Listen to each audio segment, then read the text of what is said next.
Good evening, ladies and gentlemen, and welcome back to SF Commons. Tonight we have a very special show. We are determined to bring the country to San Francisco, which is an island in itself. Tonight we have Mr. Niko House. He's a powerhouse from North Carolina, a radio host and a political commentator, political analyst. For a young man, 28 years old, he knows the politics in and out, and he worked on a major national campaign for president. He was one of the major organizers for Bernie Sanders' campaign. He continues to be very active in the social media, and he shares a wealth of information for San Francisco. Hi, Niko. How are you doing today? I'm doing actually pretty well. It was a lot. I feel kind of like well, if I could blush, I probably would be blushing right now. But Why moment you my blush?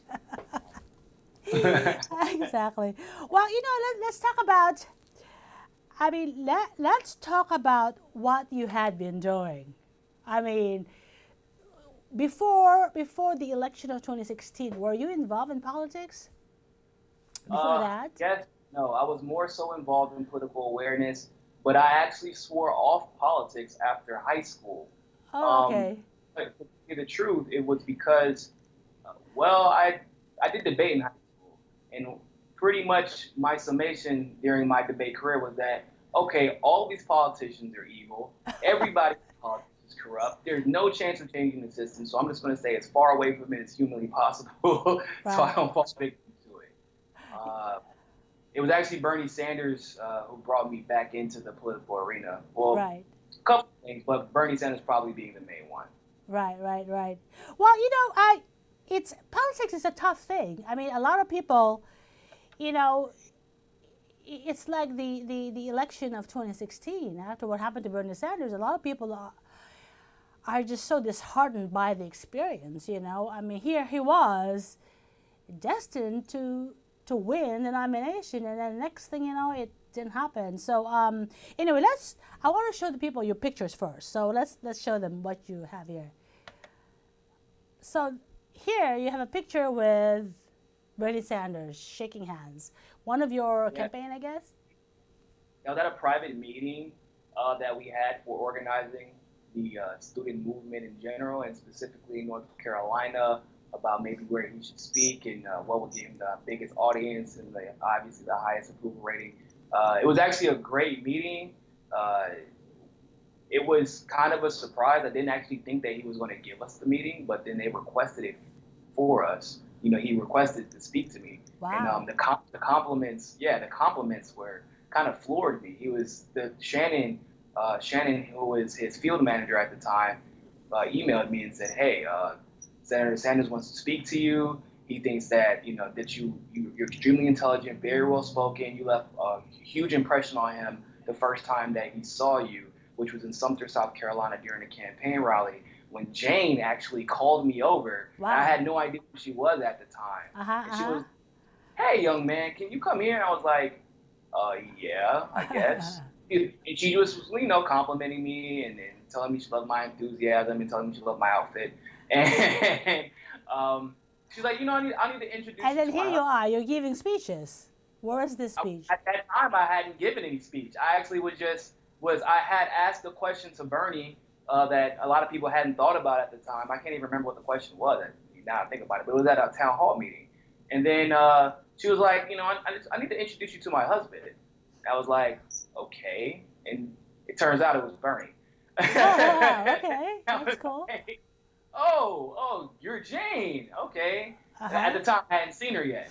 And then like she had the New York Times reporter come and talk to me, and Wow. they got information. Yeah, they got my information. And the next thing you know, when Bernie was on the way to Greensboro, they emailed me saying we're coming to Greensboro and we don't have anyone to organize in the state. We need you to get everybody you can to organize this And then this here you event. are. Here's a picture. You're waiting to be introduced. Yeah, yeah. Um, but yeah, Where is I was this? Where's this picture at? the one where I was waiting to be introduced to Bernie. Yeah.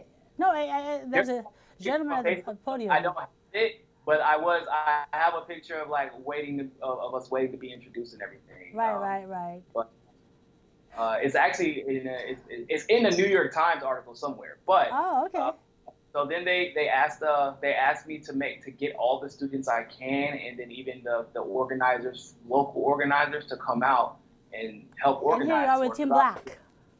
Tim Black, Yes, the man. I- we talk every day. Tim's my man. But yeah, Yeah. overall, it was a hell of an Yeah, he did. experience. I interviewed him on my show, Tim Black. He's fun. Very Yeah, I smart remember guy. that. Very knowledgeable. He had to say about you. He said you love coming on. Oh, yeah, he's great. So anyway, okay, so, I remember during the campaign, there was you had to put out a YouTube talking about how in North Carolina, there was a mole in the campaign. Yeah, there were several.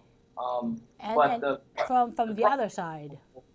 At the time was the North Carolina State Director. So before the campaign could officially hire anybody, well, they were broke. They were broke as hell. Oh, really? I remember they were super broke. So, and in addition to my duties as running the colleges and then running UNC, I was also the acting North Carolina State Director for the Bernie Sanders campaign until they could hire someone on officially. Pretty much a slave at that point. I didn't really get much sleep.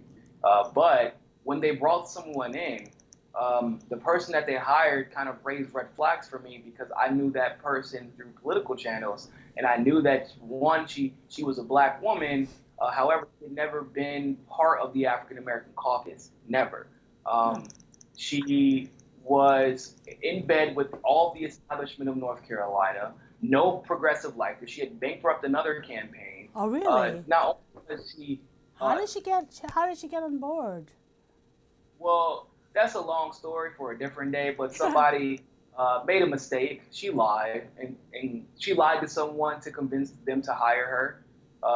And later on, the person actually called me, explained the situation, and apologized and say, "Yeah, that was my mistake." Yeah. Yeah, she hurt us. She hurt us bad in North Carolina. Right. She withheld materials from us, told us we couldn't go canvassing, was withholding election data from us. Right. Disinformation, lied on Reverend Barber saying that Bernie supporters weren't allowed to be at the World Monday marches that he's famous for that take place in North Carolina. Okay, so now let's talk about what happened. So that's the past, and then so now we end up with this lawsuit, right?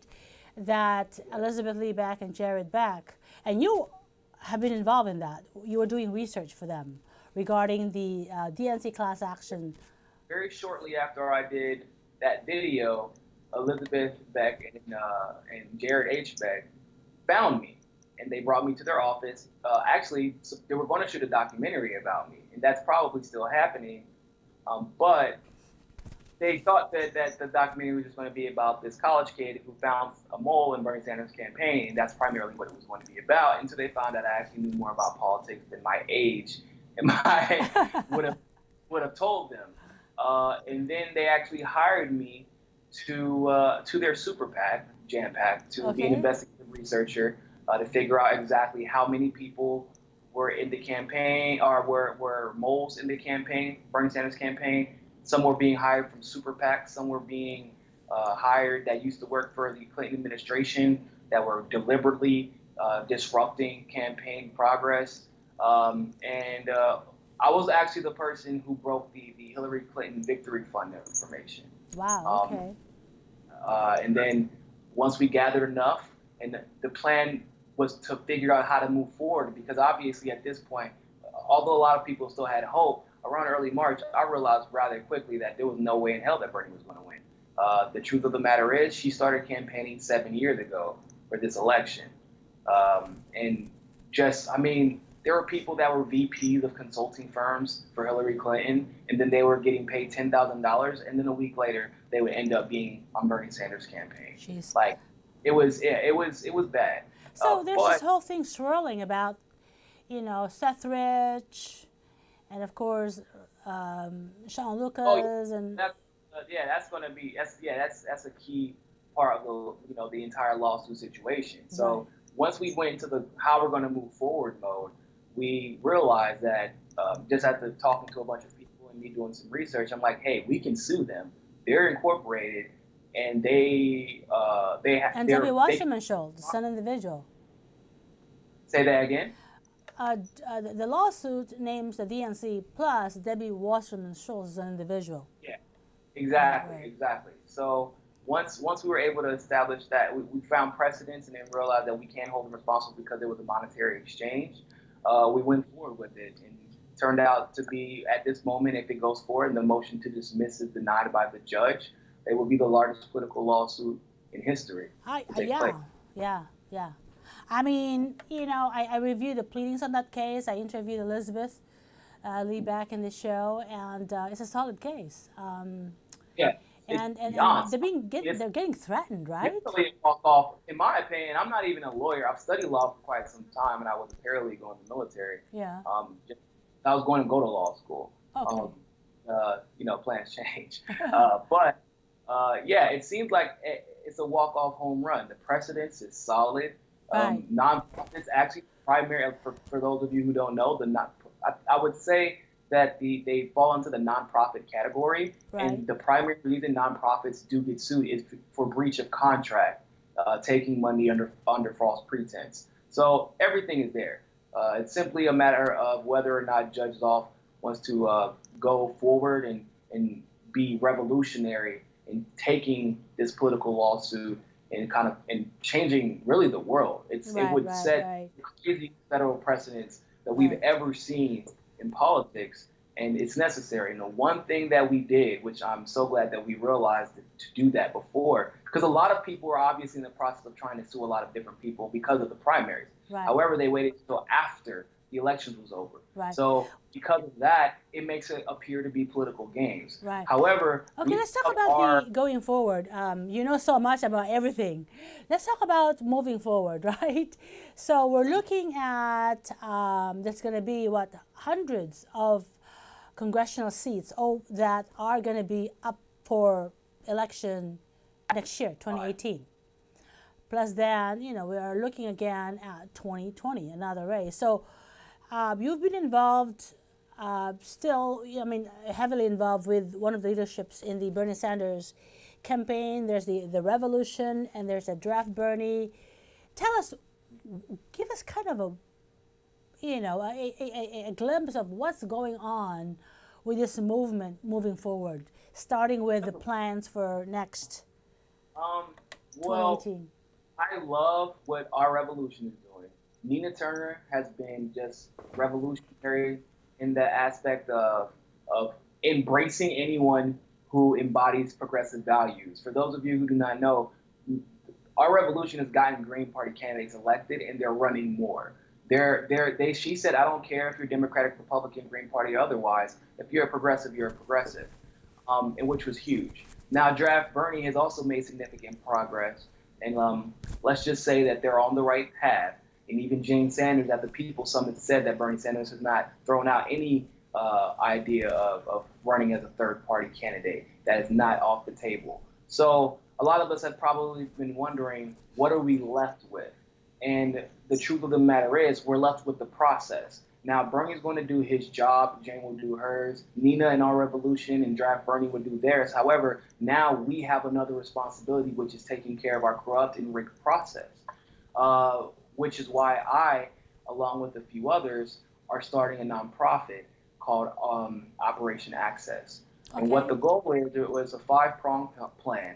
First, gain access to the debate stages. Secondly, candidates get more access and easier access to ballots, paper ballots, and then ranked choice voting, and then universal voter registration. These are obviously we want it to be done before 2020 and 2024, but we know that's the stretch. However, we do know that ballot access and debate stage access is something that's very viable and very feasible to achieve by 2018 to 2020.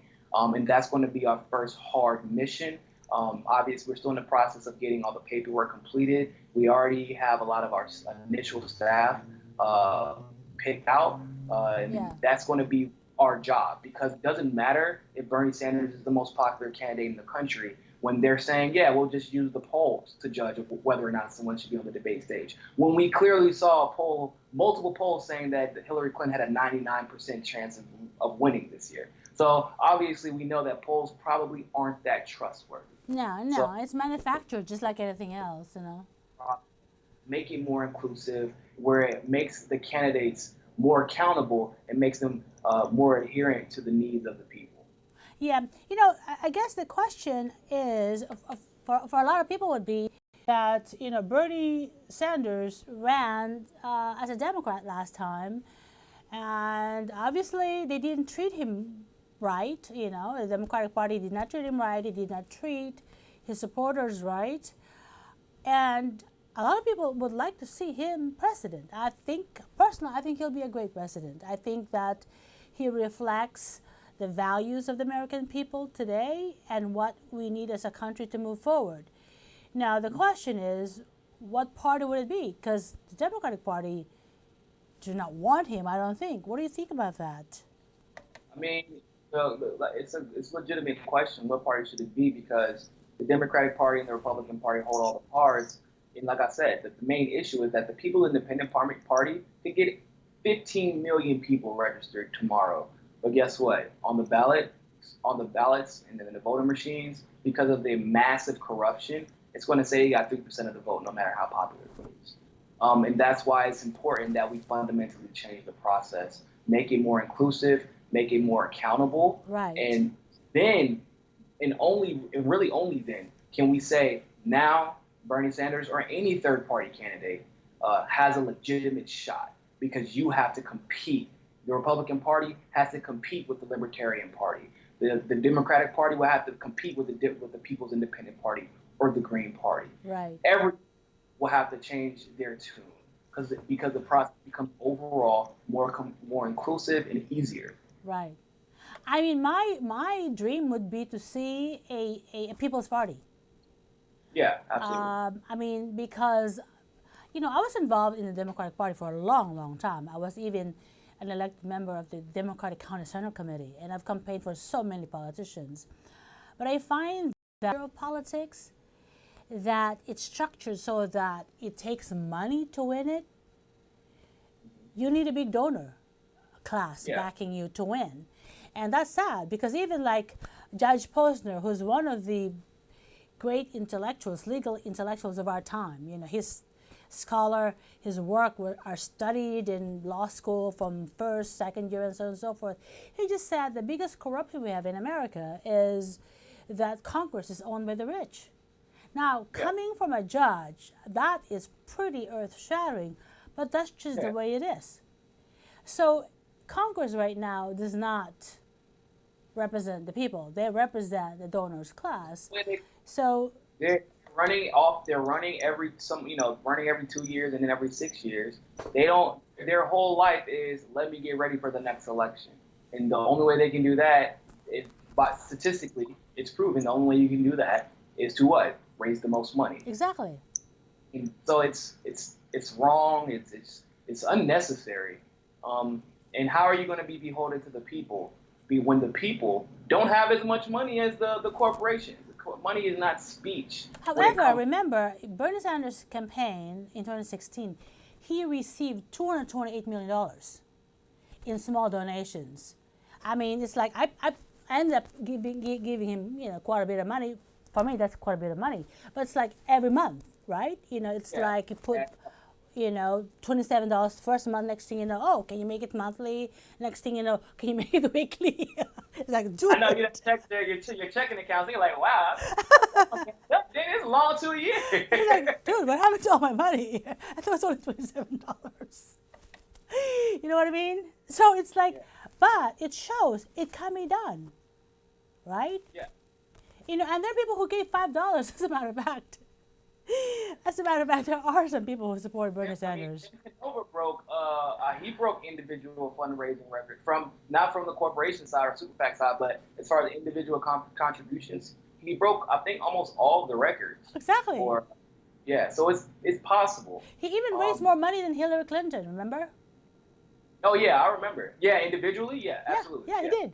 So I mean, see, that's what it takes, because then had he won, it's like we are his big donors. So and exactly. that's just the way it should be. Exactly. Now, and then I think another thing that people should think about, just from an analytical standpoint, is everyone should have equal access to the election. And Right. when you consider, I mean, seriously consider the idea that money is speech, that would be saying that everyone has equal opportunity to spend as much as everyone has an equal opportunity to Exactly. talk. But that's wrong. I, Citizens United, yeah. but we know that the game has been rigged for particular people in particular classes. I mean, for how long could black people not even be a deciding factor in who their politicians were? Politicians that were being bought off a long time ago. Going forward, how long was it before black people were allowed to? Or I mean, when we think about it like this, when we had Black Wall, we were torched to the ground, and it was sanctioned by Oh, Oklahoma. we're running out of time. Yeah, See how fast 22 minutes goes? but we need to make it an equal playing field, and this is just one of the Exactly. ways that we can do that without breaking. Exactly, exactly. So anyway, ladies and gentlemen, Niko House, of course, is working very hard trying to get the message out. Please, underneath his name on the screen, there's a patreon.com, Mikasa Sukasa. Please go to that website and contribute what you can to Niko, and he has his group of journalists who are trying to bring the news to everyday people. So that would be very, very helpful. Anyway, Niko, thank you so much. Thank you. It's a pleasure, and we will do this again. Ladies and gentlemen, thank you so much for joining us tonight. Good night.